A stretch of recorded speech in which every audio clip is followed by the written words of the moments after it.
park here. Praise the Lord. Hey, Barry.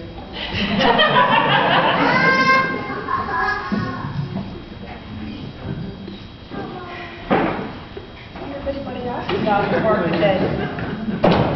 Oh.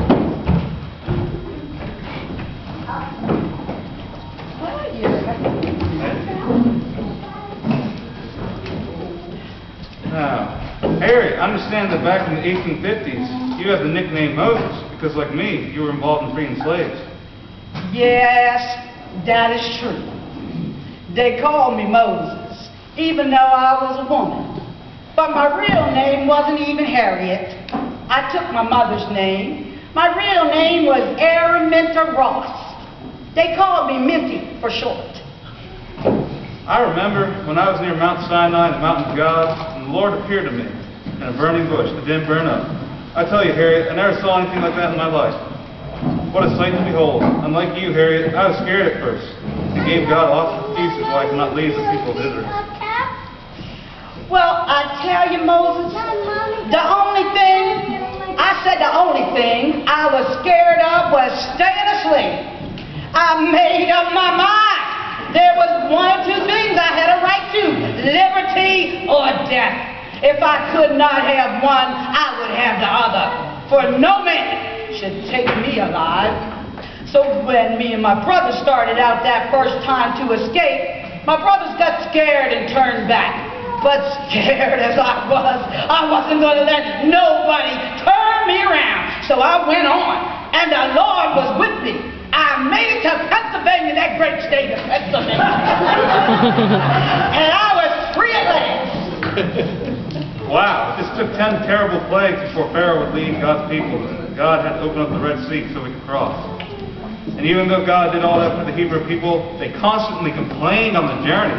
They even said that it was better for them to go back to Egypt and be a slave.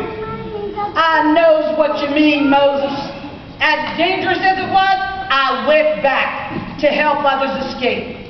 And if one of the slaves I was leading along the Underground Railroad would get scared and want to go back, I would calmly take out my gun, point it straight at him and tell him, "You go on or die here." And he knew I would do it, because I would do anything to prevent him from giving up the secrets of the Underground Railroad. I told the slaves that a live runaway could do great harm by going back, but that a dead one could tell no secrets.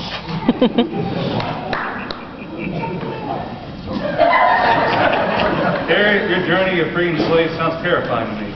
My journey of freeing slaves is just frustrating and annoying. God's people gave me such a hard time, and they displeased God so much, He let a generation die and made them wander around the wilderness for 40 years. But because God is such a merciful God, and He is true to His word, they finally made it to the promised land, Canaan, the land of milk and honey.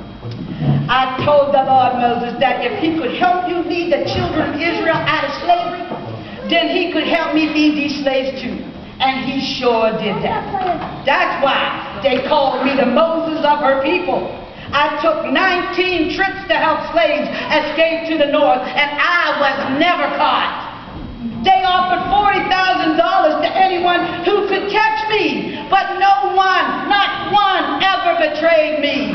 I helped over 300 men, women, and children to escape from slavery, and I never, ever lost a passenger. Thank the Lord. Harriet, our God is a great God. He sure is, Moses. He sure is. We want everybody here to know there's nothing too hard for God. With God, all things are possible.